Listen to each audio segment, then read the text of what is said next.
One of the most famous race weekends of all, the Macau Grand Prix took place this weekend, playing host to F3, GT, touring cars and even motorcycle racing over the 4 days.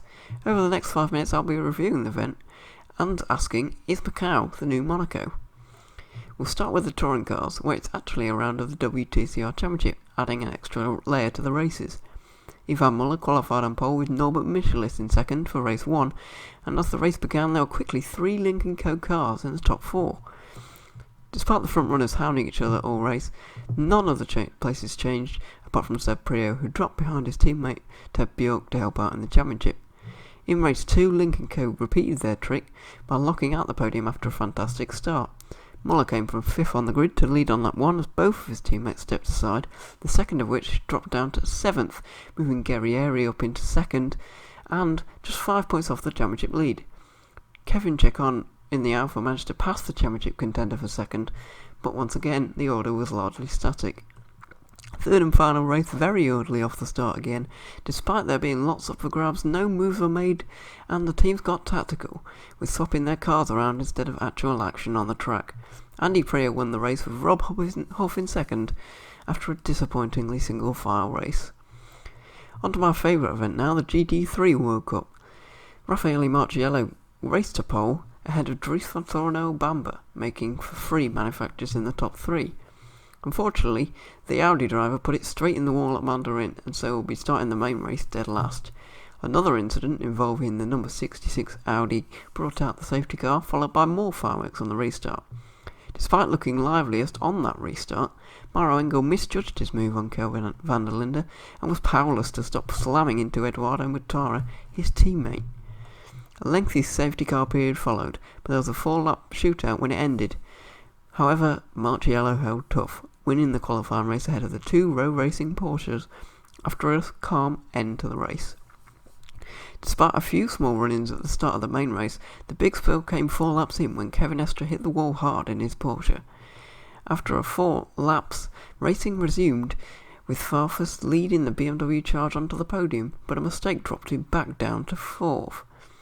The 2 Porsches in 2nd and 3rd swapped, allowing Bamba to close up 2 and on the final lap even accidentally hit Marciello, but the Spaniard took the win, with Bamba letting Van Voort back through for 2nd on the line.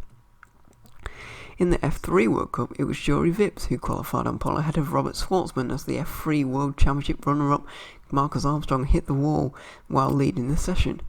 The Red Bull Junior driver smashed the lap record by over 3 seconds, comfortably the best F3 time around Macau. The qualifying race started with a big smash at Las Boas, damaging multiple cars and bringing out the safety car. The chain reaction crash was started by Mini Arjun of Genza Motorsport, who clipped by one of the Carlin cars before holding up more than half the field as he spun across the very narrow track. On the restart, it was all very clean and with little overtaking happening for the rest of the race. I think the organisers knew this. They even added a DRS straight for these cars this year, which is just disappointing to say the least. Despite another crash at Lisboa from another one of the Carlin cars, the safety car stayed away and the major positions remained unchanged. In the main race, there was a storming start from Richard Verschoor, who passed 3 cars on the inside of Mandarin. Robert Schwartzman got unlucky with front wing damage and a puncture, forcing him out of the race after a strong showing. Yuri Vips raced out front, pulling nearly 2 seconds by the end of lap 1 and asserting his dominance on the event.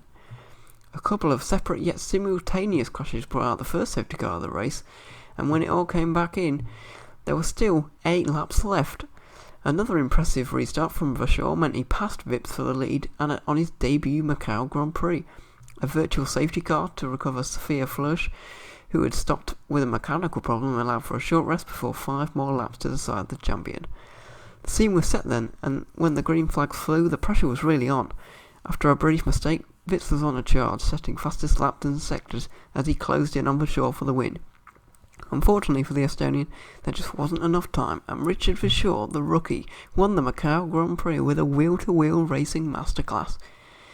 Despite all that excitement, this brings me on to the question of the video. Is Macau the new Monaco?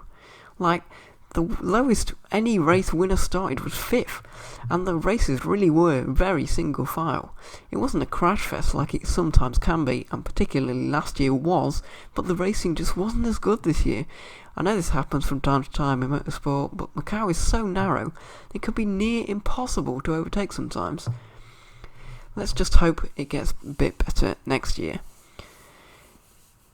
I hope you will join me for my preview and review of the Newcastle 500, which is coming up this weekend, and I might even throw in a Kyle Lamy video as well, as the 9-hour race takes place this weekend. But I hope you will join me for at least one of those videos soon. Until then, goodbye.